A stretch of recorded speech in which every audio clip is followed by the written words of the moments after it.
So when I go outside these past days, I have to put my hoodie on, and that's because fall is officially here, meaning it's coinless season once more. Last year, I had this little spin-off series where I tried to beat Mario Kart 8 without touching a single coin or an item box, and I remember having a blast doing that, which is why today we'll attempt this challenge but with the Nintendo 3DS classic Mario Kart 7.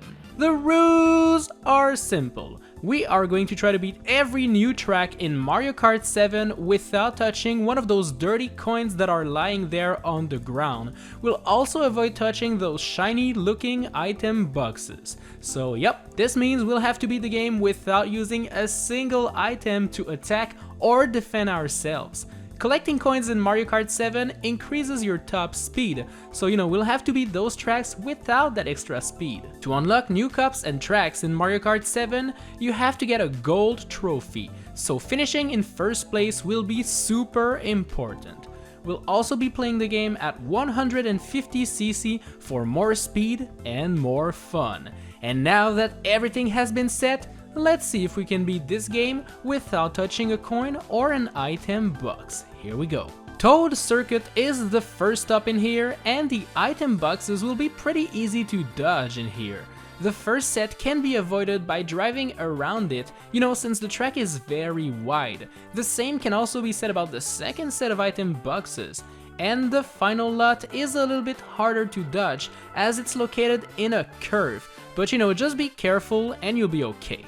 For the coins, you'll realize that they are usually located on one lane of the track, so it's pretty easy to just switch lane and dodge them all. For lap 2 and lap 3, you'll be able to use the glider boost panel there, so make sure to fly around all of those flying dirty coins. More coins are waiting at the end of this tunnel, but it's pretty easy to avoid them all. Daisy Hills is up, and the first set of boxes on the bridge can be driven around, thankfully. The same thing can be said about the second set that's awaiting you before this second bridge.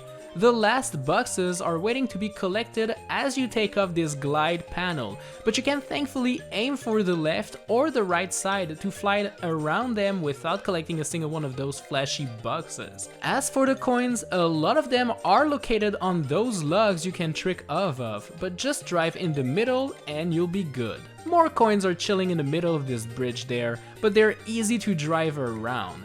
And finally, this beautiful water fountain does contain the deadly coins, but it's pretty easy to dodge them by either avoiding the fountain completely or just tricking in between them.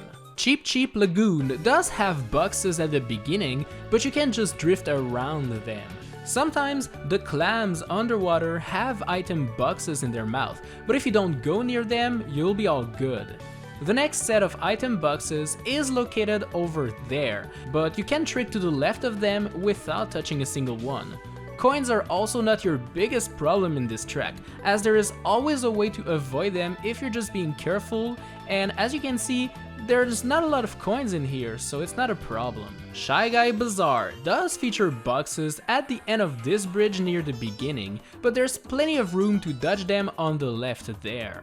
While the path is not as wide for the second set of item boxes, you can just drive on the sand located on the sides of the track to just dodge them all. And for this final set, you'll want to stay far to the side as you jump on those platforms. For the coins, a lot of those are located in the bazaar itself, but you can use the top path over there to avoid them all. You can also avoid them by just being careful and driving through the bazaar. More coins are waiting to be collected while you glide near the end, but just go left and right to dodge them and you'll be good. Woohoo Loop is up, and this track starts off with boxes that cannot be dodged on this big red bridge. So you'll absolutely want to have someone in front of you to collect them so you can be safe to go. There's a couple more boxes along the way, but you usually have grass or something on the sides to dodge them. Don't be afraid to bump on the walls to dodge those boxes, as we absolutely need to dodge them all. Woohoo Loop does contain its fair share of coins, but you can always drive in between all of them since the track is pretty wide. A lot of coins will prevent you from using the jumps to get some much needed speed, which is a shame. Mario Circuit won't be much of a problem, as there's always room to dodge anything.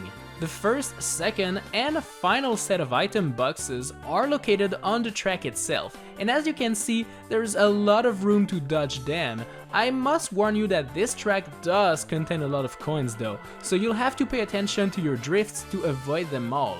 Those coins in the castle and those one inside of the pipe are especially tricky at first because the camera doesn't really show them to you up until the very last second, so you have been warned, pay attention there. Music Park is next, and the first set of item boxes can be completely ignored by driving to the right. This second set is a little bit tricky to dodge, but you have enough space to fit in between the wall and the box, just barely though. A lightning bolt from an enemy might help too, but I doubt I could have that 3 laps in a row. You can use the glide panel to fly above the final set of boxes, and then you'll be good to go. Most of the coins are not directly in your path for this track, so it's pretty easy to avoid them all if you just look at where they are and you just don't go there. Rock Mountain starts off with this set of boxes that you can just drive around. Just make sure not to fall down though. Sadly, the second set of items doesn't look like it can be dodged, so you'll have to wait for an enemy to clear the path for you, which is pretty annoying when you're trying to finish in first place. Drive on the grass to the side to dodge the final set of items and you'll be all good. Most coins in here are located on one side of the track and can be just drifted around easily. Pay attention to those flying ones as you glide down to the forest down there and you'll be all good. Piranha Plant Slide has a couple of item boxes that are being flushed down the drain, so these bucks are moving along with the current of the water, so you'll really need to be careful with that. The next item boxes are located over there, and you can thankfully just drive to the left to avoid them as there's plenty of room over there. But sadly, this last set of item boxes won't be very nice to us as there's not enough space to fit to the left or to the right, so you'll need one of your enemies to clear that out for you. There's a lot of coins down the drain as you race, preventing you from going to the middle path there or on those blocks up there, or even preventing you from using those green pipes for epic jumping skills. Thankfully, there's always another path around the coins, so you don't have to worry about it. Wario Shipyard is next, and the first set of boxes is located on top of that speed boost that also makes you jump. Thankfully, the way these boxes are placed allow you to just go above one of them to the right and dodge them all. Very tricky, but possible. There is plenty of room on the sides to dodge the second set of item boxes, and if you don't trick off those ramps, you'll never have enough speed to catch this final set of items. Now, there's a couple of annoying coins in the shipyard, especially these on the jump over there, but just like we did with the item boxes, we can just dodge them by staying left and right.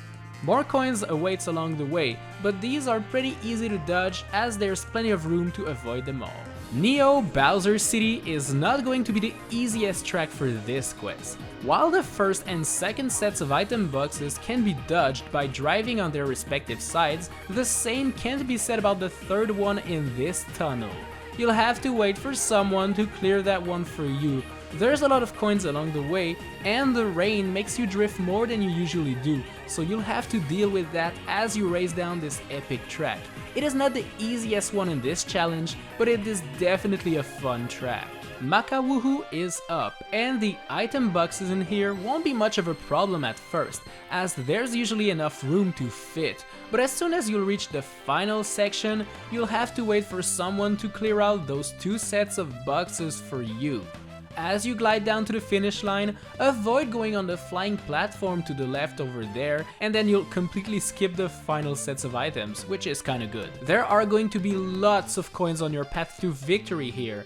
In the cavern, there are coins on top of this jump ramp there. Some impressive drifting in between coins will be required over there, but after that, you'll be all good.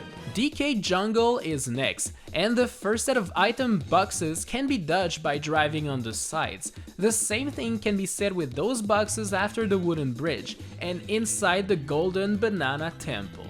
For the coins, well, there's plenty on the track, but they're usually pretty easy to dodge, maybe besides those coins on those jumps there, as you kinda have less control over where you go while being in the air and jumping over and over again, so you'll have to be very careful. Rosalina Ice World's first set of boxes can be dodged by driving on the snow located on the sides.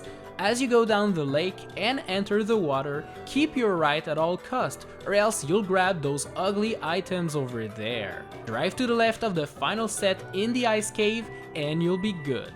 There's gonna be a lot of coins on this track, but there's always a way to drift around them and finish it without collecting a single one, so just pay attention and you'll be good. Bowser Castle is next, and the first set of boxes looks complicated to dodge, but you can thankfully just drive on the sides and be okay. Drive on the dirt over there to avoid this second set of boxes, and finally, to dodge the third and final one, you'll need someone to clear it for you, or you'll need to slow down a lot if you want to avoid them, as the path is very narrow. The coins in Bowser's Castle are not very hard to dodge. Even those coins in the rotating barrel can be cleared if you stay to the left there. You'll have to say goodbye to some good tricking opportunities, as most of the jumps can't be used because of the coins on them, but that's about it. Welcome to the final stop for today, Rainbow Road, and the first set of item boxes can be simply dodged by driving on the left over there. The second bunch of boxes is all over the place on that road over there, but there's a lot of room to dodge them all, so it's pretty easy.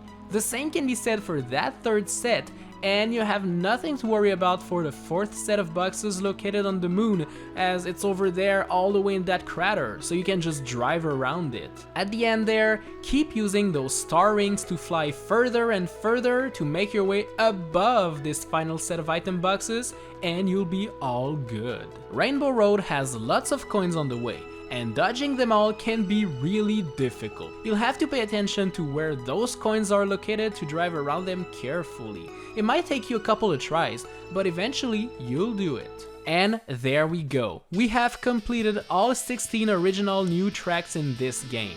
So, is it possible to beat Mario Kart 7 without touching a single coin and without touching a single item box? Well, yes, it is. It is actually difficult to avoid everything and finish in first place to get a gold trophy in all cups, and it took me a while and a couple of tries, but by being extra careful and being in control of your drifts, you can actually do it.